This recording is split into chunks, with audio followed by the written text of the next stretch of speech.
Hello again, everyone. I'm Tom Nagorski with the Cipher Brief. We're talking today about the FBI, Federal Bureau of Investigation, where roughly 24 senior prosecutors have been let go.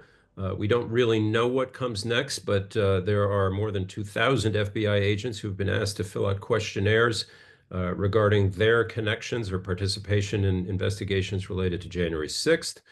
And what we're focused on here, being the Cipher Brief, is the potential national security implications of all of this. And we couldn't have a better person to talk about these issues and the general upheaval at the Bureau than our guest, Jill Sanborn. Jill is a member of our expert network, but more important, a longtime senior official at the agency. I'm sorry, not the agency, the Bureau. She was executive assistant director at the FBI and also assistant director of the Bureau's Counterterrorism Division. And Jill, thank you, first of all, for being with us. And I just want to ask you a kind of big open-ended question first. We knew or had heard during the campaign and after the election that some change was coming, certainly to the internet, the intelligence community writ large, and maybe to the FBI.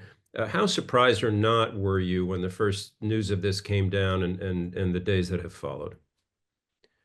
Um, Not really surprised, quite honestly. And I think that with every change in administration, there's change. And I think largely you have workforces that welcome change, right? They want to grow and develop. And so I don't know that I was necessarily surprised to see quote unquote change. Yeah. And in terms of I referenced national security issues at the start. You have said, just noted that we don't know yet, right? There's a lot. I mean, the headlines here say things like purge, upheaval, mass firings. Um, Obviously, national security implications depend on what actually is coming down the pike. But maybe, do you want to give a little bit of a corrective to some of those headlines you've heard? What do you think of or see unfolding here? Is it just too early to say?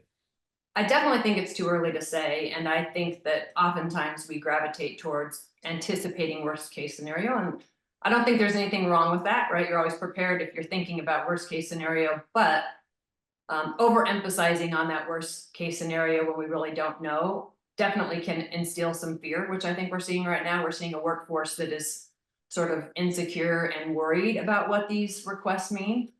But I would just caution that a couple things until we really find out, let's try not to overreact.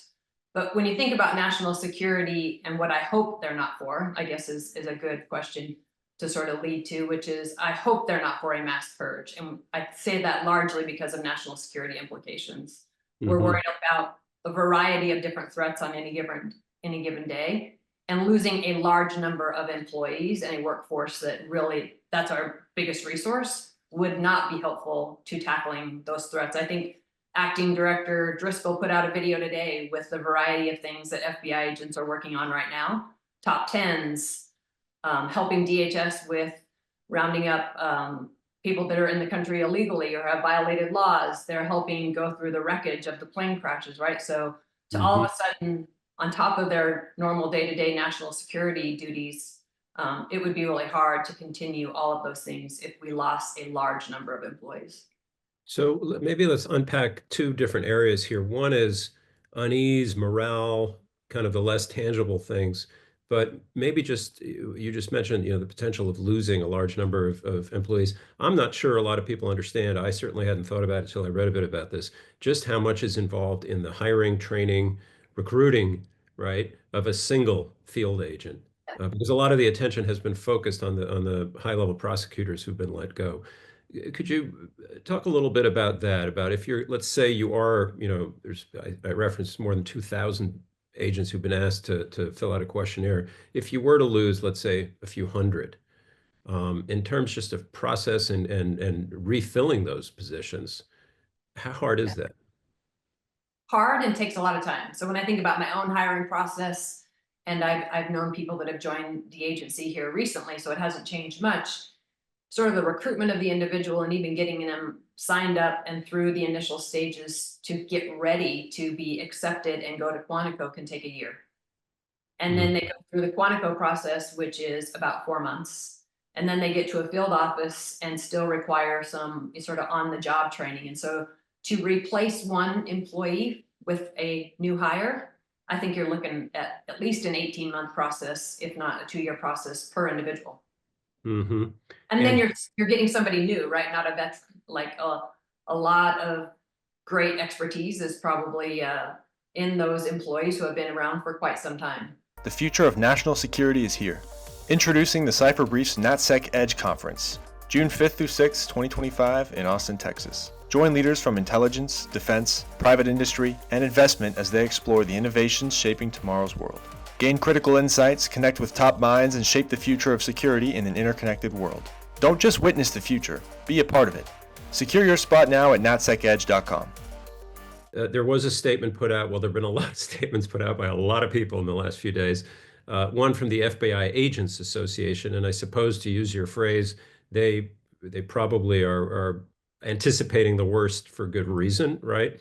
So just your reaction to this, that they said, quote, dismissing potentially hundreds of agents who would severely weaken the Bureau's ability to protect the country from national security and criminal threats will ultimately risk setting up the Bureau and its new leadership for failure. Is that too strong? Does that sound right? What do you think?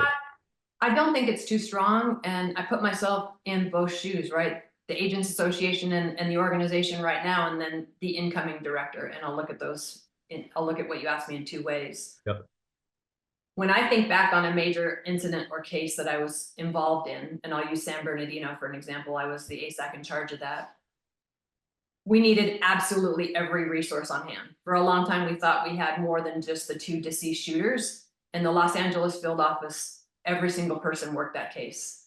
And so the inability to have that same number of resources can really put the organization at risk of being able to keep up with something so important.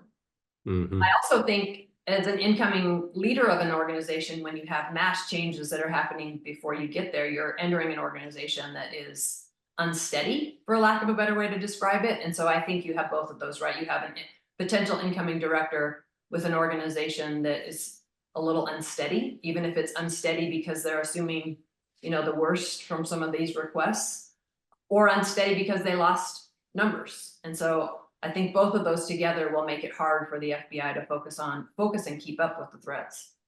And to the extent you can, I mean, on the one hand, you can take us inside the organization better than most. On the other, you're not in there now. But to imagine what it is like at the moment for whether it's the field agent or the senior manager working on, you referenced the plane crash, but I mean, there's any number of things that certainly I probably don't know about the ongoing investigations, counterterror, what have you. When something like this, and I don't know if there has been anything like this recently, but is bubbling around there, do you think it's just nose to the ground, head to the ground, you do your work and you just try to shut that out? Or do you think it has a trickle-down effect and maybe impacting work in some fashion? I would say both. I think it's individual dependent. And probably the only thing I can equate it to that I went through in my time in the organization was during large government shutdowns and employees sort of being uneasy about how long that shutdown will happen. Will they get paid? Sort of the focus and the concern and the worry about personal needs. For some, became overwhelming. For others, they did exactly what you said. They put their nose to the ground, they kept working, and they just treated that as, hey, I can't control that, so I'm still going to focus on the mission. And so I think it really depends on the individual. I think we have some great interim leaders in the organization right now that are very helpful to trying to get the organization to still do what you said, which is focus on the mission during these requests. And threading, I guess, together a few of the things you've just said, but imagine, for the ordinary American who, again, like myself, does not really get the inner workings or know them very well, should the citizenry be worried, again, back to the national security picture, as long as this is going on, however it ends? I mean, to what extent, or do you think listen, don't worry about it, this will settle and so forth?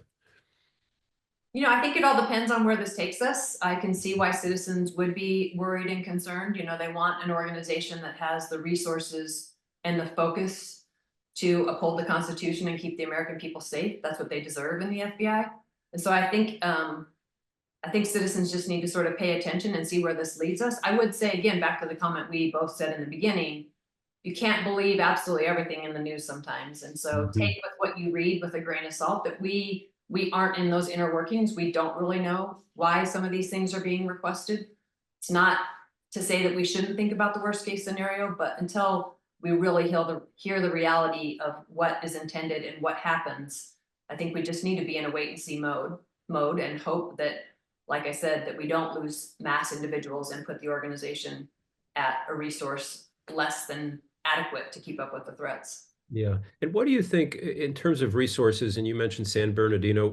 What else do you think the public needs to know about just particularly the field agents, right? I mean, I think there may be a lot of people who just imagine the FBI as this, one more big DC entity. Yeah. I would say in general, I guess I would answer that question this way first, which is in the last 10, 15 years, the amount of threats that are on the FBI's plate, things that they should be doing to keep America safe, has grown. Yeah. And so the amount of time and energy and the hours in a day that an FBI employee is putting in to keep America safe is pretty intense and pretty large. Less resources means, are there more hours needed than an employee can give? Potentially. And so I would say, think about it in that respect, that already FBI employees give a large amount of time and energy and effort to keep America safe, and less employees means they need to do even more of that, which I'm not sure how much more there is to give. Yeah, the adversary isn't exactly sitting around, waiting for us to sort this out. And on that front, and this may be putting you on the spot, Jill, but you said wait and see, but are you hopeful? Do you see a worst case or a best case outcome here? And also, how long do you think it'll take to resolve? Yeah, I am hopeful, and I am my glass is half full kind of person. So everybody that knows me will not be surprised by that. I definitely think that once permanent individuals get into place in the organization, that will be helpful. I really don't think that transition time is ever easy to go through, period. Right. And so I think once permanent individuals get in over at the Department of Justice at the FBI, I would hope to see some sort of more normalization of the interaction between the two organizations, with requests from the organizations, et cetera. We'll have to leave it there, but Jill Sanborn, thank you so much for a lot of good insights and context, and a bit of a reality check too. We really appreciate it. Sounds great. Thank you for having me.